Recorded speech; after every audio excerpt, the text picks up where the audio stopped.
Hey everyone, I'm working to hit 1,000 subscribers and I need your help to get there. If you enjoy this content, please hit that subscribe button right now. It's over, guys. Caitlin Clark is mentally checked out. She's done. She's done.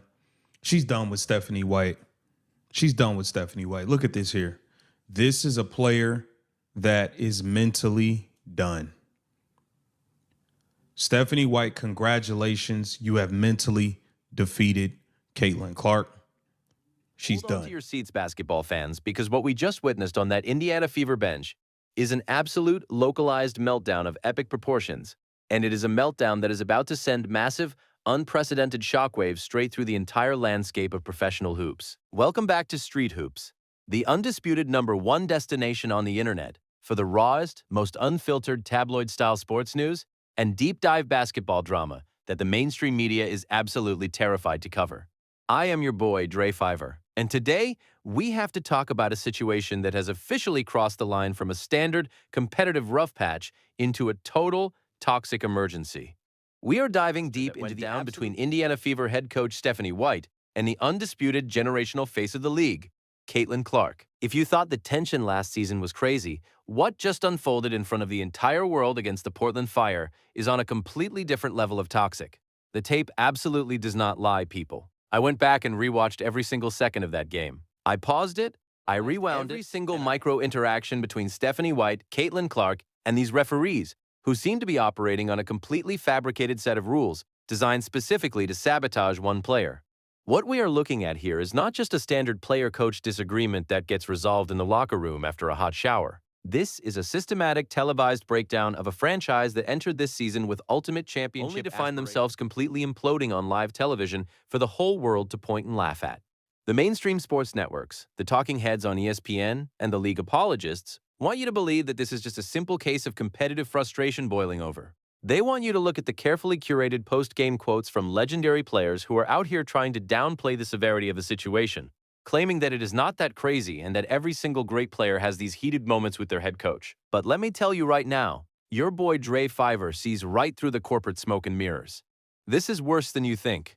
It is significantly, dangerously worse. We are talking about a blatant, calculated isolation strategy where the officiating crew is actively neutralizing Caitlin Clark's physical ability to play the game of basketball, and instead of standing up for her superstar, Stephanie White is crashing out playing right into the referee's hands and publicly benching her best asset when the team desperately needs her leadership the most. Let's look at exactly how this absolute disaster actually started, because the context makes the entire coaching decision a million times more mind-boggling. The Indiana Fever rolled into this game needing a massive wave of momentum, and right out of the gate in the first quarter, they looked like an absolute unstoppable powerhouse. They sprinted out to an incredibly fast 8-2 lead in the opening 3 minutes of the game. The energy in the building was electric, the ball movement was crisp, the defensive rotations were completely locked in, and at the absolute center of this offensive masterclass was none other than Caitlin Clark. In just 3 short minutes of professional basketball, she was already dominating the floor. She had 2 quick points, 3 beautiful highlight reel assists to her teammates, and a solid defensive rebound. She was actively feeding Aaliyah Boston in the paint, pushing the pace in transition, and dictating the entire flow of the game. The team was clicking on all cylinders, looking like the championship contenders we all know they have the talent to be. And then, out of absolutely nowhere, the Twilight Zone begins. I want you to pause and seriously ask yourself a question. Can you honestly, in any universe, imagine a world where a legendary coach like Phil Jackson looks at Michael Jordan during the absolute peak of the Chicago Bulls dynasty, watches him rack up a quick, dominant stat line while leading an early run, and decides to yank him out of the game just 3 minutes into the first quarter? Can you imagine Greg Popovich doing that to Tim Duncan? Or Eric Spoelstra pulling LeBron James after 3 minutes when the Miami Heat are up by 6 points and controlling the entire tempo of the arena? It is completely unprecedented. It defies every single logical rule of coaching a basketball team. When your superstar is in a massive rhythm, when your team is capitalizing on a hot start, and the opposing coach is sweating through their suit, you ride that wave. You keep your foot firmly pressed on the gas pedal. You absolutely do not intentionally kill your own momentum. But that is exactly what Stephanie White did. At the 6-minute and 30-second mark of the first quarter, she completely pulls the plug on the run. She abruptly subs out both Aaliyah Boston and Caitlin Clark simultaneously, completely fracturing the team's offensive identity and leaving the entire arena scratching their heads in absolute bewilderment. In my personal opinion, this was not just a tactical blunder or a slight miscalculation on a spreadsheet. This was a loud, unnecessary, ego-driven statement from a head coach who is desperately trying to prove to the locker room who holds the ultimate authority, even if it means active flow that was winning them the basketball game in the first place. And the immediate fallout of that disastrous substitution was exactly what any rational basketball mind would expect. According to an incredibly damning report by sports analyst Jason Whitlock, Stephanie White rotated her players in that opening frame as if they were a squad playing their third game, when in reality, it was their opponents, the Portland Fire, who were the ones dealing with extreme schedule fatigue. Whitlock called it out plain as day on his platform, pointing out that Stephanie White played 11 different players in the first quarter alone. He ended his critique with a blunt, undeniable message: wrong coach. Fire that bozo. And he is absolutely right. There is zero valid reason to play 11 different players in a single quarter of professional basketball unless you are actively trying to lose. This lady wants to be the smartest person in the room at all times. That is the most dangerous type of person to hand the keys of a franchise to. I damn sure am afraid of people who always feel like they need to prove their intellectual superiority over the natural flow of the game. As reported on social media by Indiana beat writer Chloe Peterson, the exact moment Stephanie White subbed out Aaliyah Boston and Caitlin Clark at that 6:30 mark, the Portland Fire realized they had just been handed a massive gift, and they immediately seized total control of the floor. They went on a devastating, completely unanswered 13-2 scoring run against the Fever reserves. By the time Stephanie White finally realized the absolute catastrophe she had caused and checked Caitlin Clark back into the game, the scoreboard had completely flipped. It was suddenly 17-10 in favor of Portland. The early lead was totally evaporated, the team's collective confidence was completely shattered, and from that exact second onward, the entire game turned into an absolute, irreversible freefall. I know it, you know it, and every single person sitting in that arena knew it. From the second Caitlin Clark got subbed out, this game was over. When Stephanie White faced the media to answer for this absolute coaching malpractice, her response was nothing short of insulting to our collective intelligence.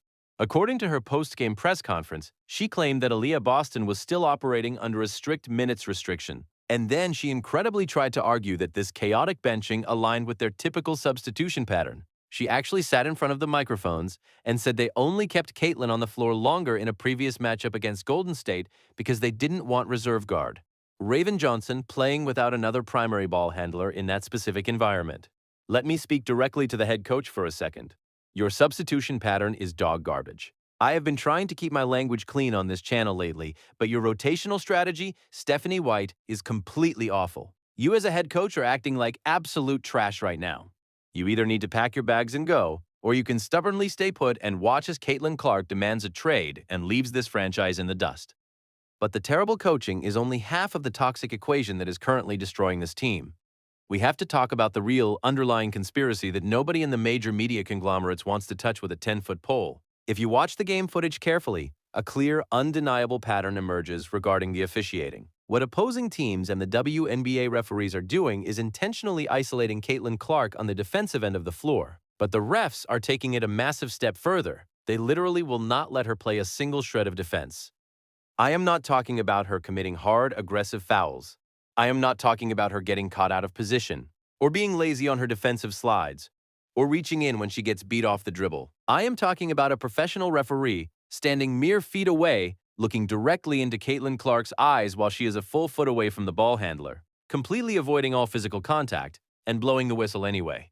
Let's break down this first phantom foul call of the game, because it would be absolutely hilarious if it wasn't destroying the competitive integrity of the sport. The Portland defensive player makes a highly aggressive move toward the basket, blatantly lowering her shoulder to initiate contact and create space. Caitlin Clark, possessing the elite basketball IQ that she does, instantly senses the drive. She anticipates the physical contact, physically backs away from the ball handler, and throws both of her hands straight out and vertically up into the air. She makes absolutely sure that there is at least 12 inches of clear, unobstructed daylight between her torso and the offensive player. She is executing textbook legal guarding position, doing everything humanly possible to clearly signal to the officials that she is not engaging in illegal contact. And what happens? A loud, aggressive whistle. Foul on number 22 in the white jersey. It makes absolutely zero sense. You can see Caitlin's reaction immediately. She flails her arms up in total. unadulterated disbelief, looking straight up at the arena ceiling like she is begging the basketball gods for some kind of divine intervention.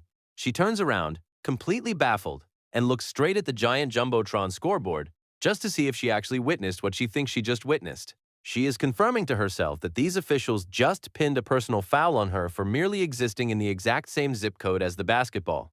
She walks over to Aliyah Boston and clearly mouths the words, "I didn't even touch her," because she knows exactly what is happening. Meanwhile, where is her head coach during all of this? Where is the leader of the Indiana Fever?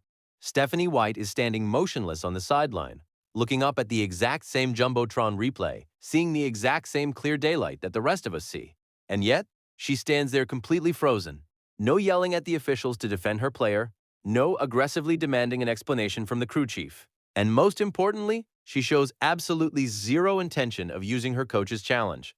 When your franchise player gets hit with a completely fabricated, targeted whistle early in a crucial contest, you protect her. You burn that challenge flag right then and there to send a message to the referees that they cannot blindly hunt your star player. Instead, Stephanie White's absolute silence spoke volumes.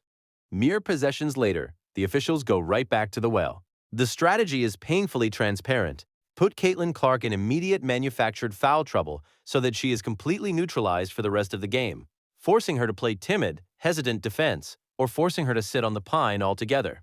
On this second sequence, the offensive player acts as the primary physical aggressor once again. She drives hard to her left, initiating all the heavy physical contact by intentionally throwing her shoulder directly into Clark's chest space.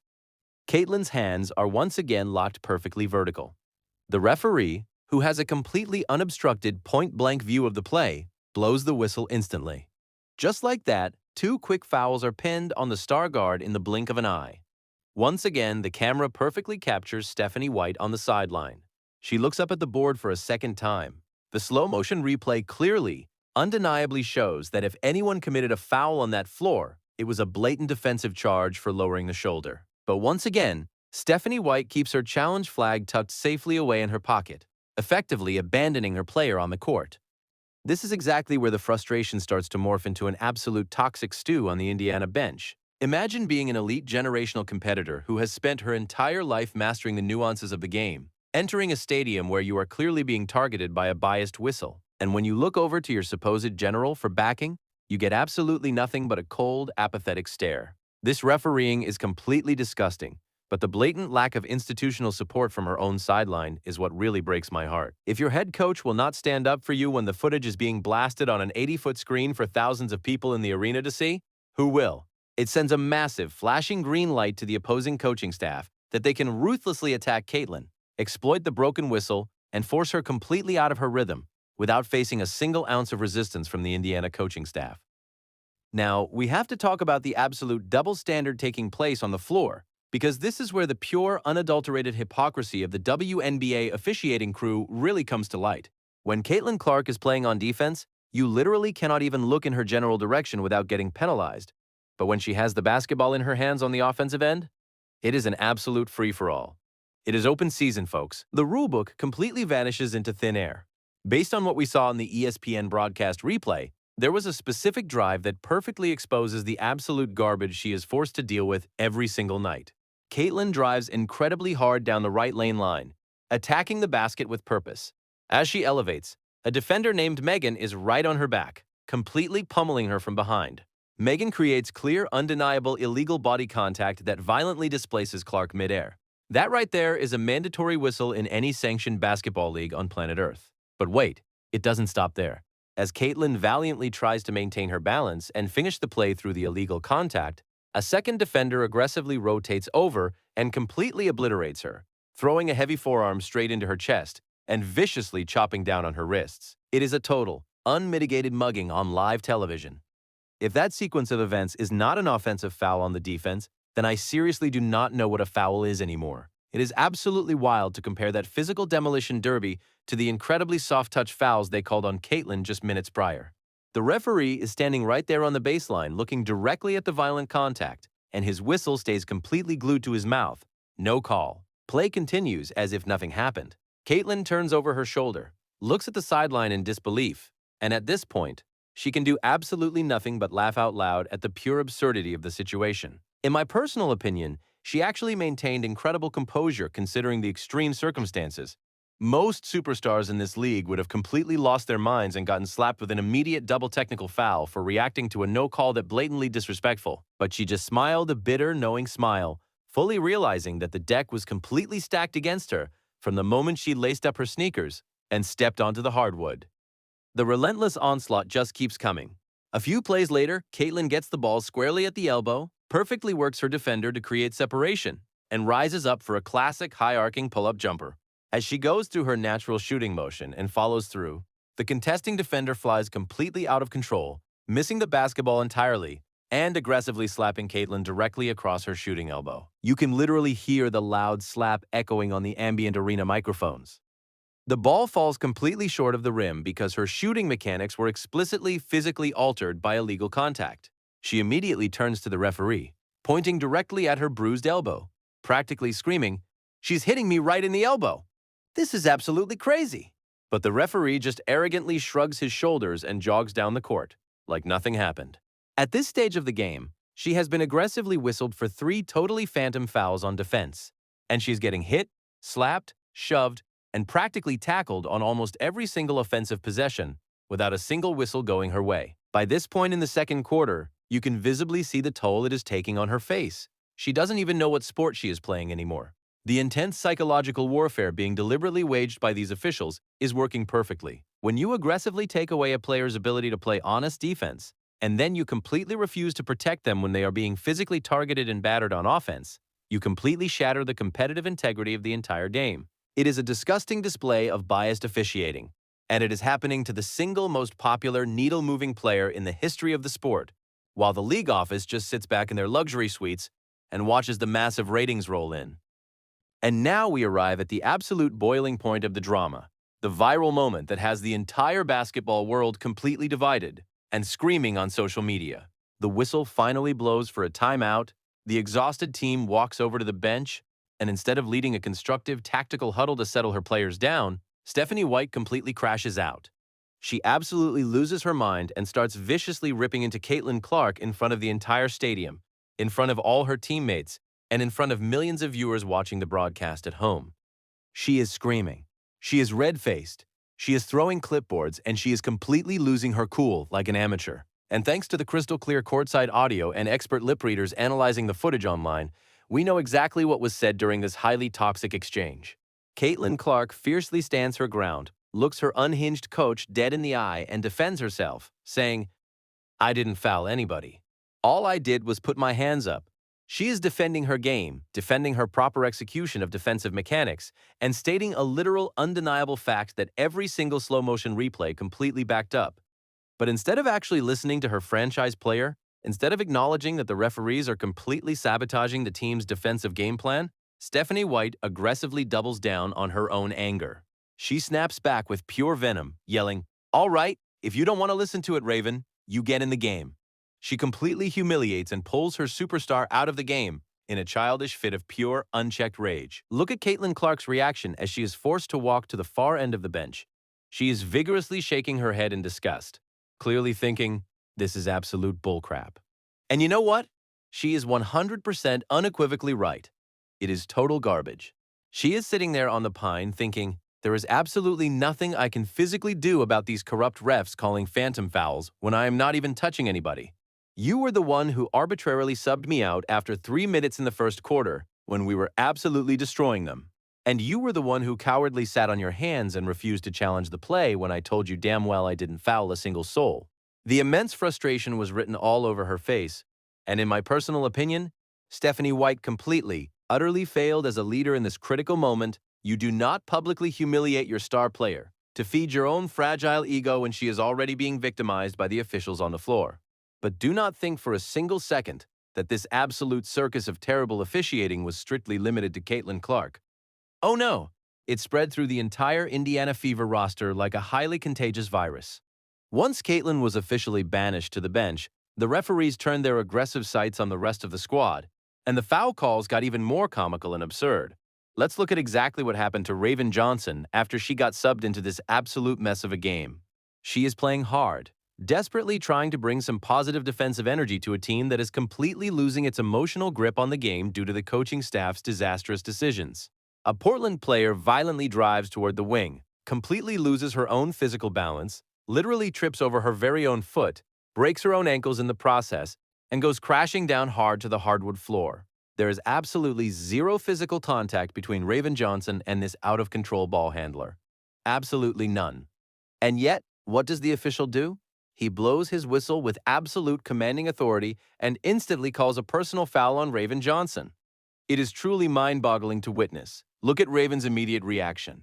She doesn't even bother to argue with the referee. She just puts her head completely down, walks away from the play, and literally clenches both of her fists in pure, unadulterated rage. She is so incredibly pissed off at these referees because she realizes in that exact moment that the entire game is an absolute farce. Professional athletes know exactly when they are playing a fair, evenly called game, and they certainly know when the whistle has been predetermined in the locker room to dictate a specific outcome. When an offensive player can literally trip over their own sneakers, fall down completely unprovoked, and get rewarded with free throws while your team gets unfairly penalized, the competitive spirit of the game is completely, undeniably dead. It just kept going and going, an absolute non-stop, relentless barrage of terrible whistles against the Fever. Look at the defensive sequence involving Sophie Cunningham later in the half. I challenge anyone to tell me with a straight face that Sophie Cunningham committed a foul on this play. I dare you to tell me where the illegal contact is. Sophie is literally standing perfectly established in the paint, completely vertical, barely even breathing on the opponent, and the offensive player just wildly throws her body into her, loses control of the basketball, and gets gifted a bailout whistle from the ref. The blatant inconsistency is what makes this entire situation completely disgusting. It is an absolute travesty of a professional basketball game, and it is precisely why the Indiana Fever ended up suffering a humiliating, demoralizing 100-84 blowout loss to the Portland Fire. Caitlin Clark finishes the night with a shockingly low, measly 6 points, 6 assists, and 5 fouls, shooting an absolutely abysmal 1 for 7 from the field. And why did she have the worst statistical performance of her young career? Because her head coach completely maliciously destroyed her minutes, her offensive rhythm was entirely non-existent, thanks to the chaotic substitutions, and she spent the entire night trapped in a manufactured referee-induced foul trouble matrix. And then comes the final, most telling piece of the entire puzzle. After the final buzzer sounds on this disaster, Caitlin Clark completely skips the mandatory post-game press conference. The media vultures immediately went crazy, writing hit pieces claiming she was being highly unprofessional, loudly claiming she was throwing a spoiled temper tantrum because of the blowout loss. But let me give you the real, unfiltered inside scoop, straight from Dre Fiver. My personal, unwavering opinion? She was absolutely issued a strict, non-negotiable warning by the front office or WNBA league officials before she could even make it down the hallway to the media room. She was told in no uncertain terms that she was strictly prohibited from going out to that podium and blaming the referees for this absolute disaster of a loss.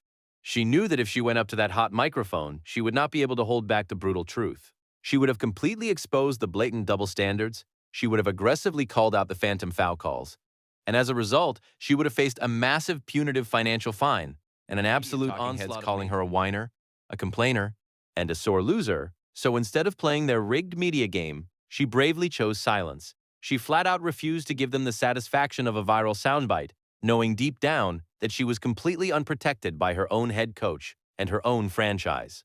This is exactly why Caitlin Clark is mentally checked out right now. She is completely done. Look at the footage from later in the game. This is a player who has been mentally defeated by her own organization. Right after the latest sideline debacle, the cameras caught something that should make every single executive in Indiana sweat entirely through their expensive suits. Caitlin Clark was seen having an incredibly intense, hushed private chit-chat with Aaliyah Boston right there on the end of the bench. They were actively covering their mouths with their hands, whispering intensely back and forth, completely ignoring the assistant coaches trying to draw up plays, and sending clear, unmistakable signals to the world that a full-blown mutiny is actively brewing in that locker room. Now, the mainstream networks will try to pacify the audience and tell you they were just innocently talking about defensive rotations or charting out the next offensive set. But your boy Dre Fiver reads between the lines better than anyone.